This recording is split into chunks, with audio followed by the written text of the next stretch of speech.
What's up, investors? It's the Russian dude. And so the most recent jobs data, specifically non-farm payrolls, well, is a complete disaster. Because the numbers that came are literally 85% below even the most conservative estimations. The number of jobs added according to the most recent report is only 12,000, even though the estimations were at 106,000 new jobs which were supposed to be added. So let's talk about in today's short video what happened and what kind of excuses the US government found to justify these numbers, and what is the potential real explanation for this such low number. So yeah, the most recent non-farm payroll data came us at only plus 12,000 new jobs added, which is a complete disaster because the estimation was 106,000, which is once again is a conservative estimation because the previous one only added 223,000. So as you can see, even the US government itself reduced the expectation by more than half, and still they were not even able to meet this very low expectation. Well, frankly speaking, not even close. It is perfectly reflected on a graph which you can see right now on your screen, and at least the very first explanation that the media presented, which by the way happened right before the US presidential elections, is that the Trump administration, they decided to just cherry pick some data, just pinpoint some particular problems. Well, in fact, this was a fake report, like these are not real numbers, the real report is only coming, so please everyone calm down, these are not real digits.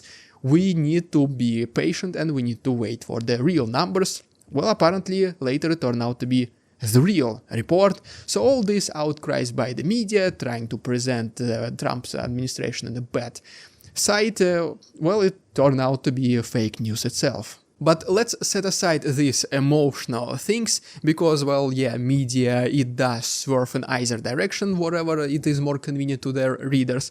Let's focus on the real reasons why the October non-farm payroll data was incredibly low.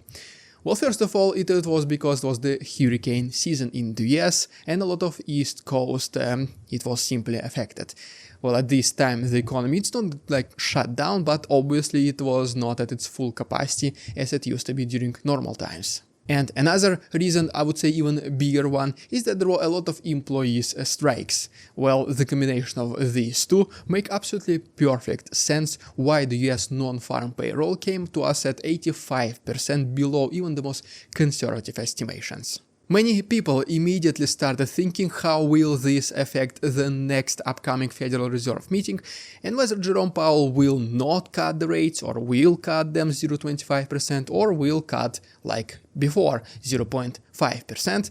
Well, apparently the Feds, they do understand that this data was skewed by the reasons we just talked about, so it did not affect the decision by the Federal Reserve at all.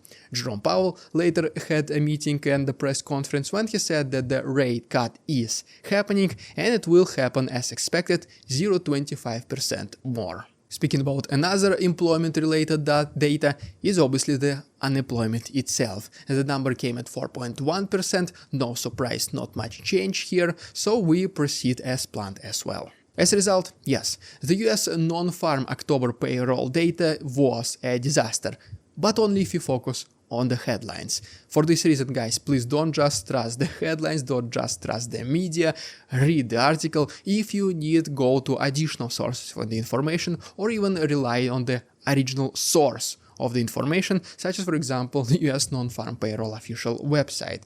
This is exactly where you get real information at all times. And as always, thank you so much for watching. Please like this video, subscribe to my channel, and see you tomorrow.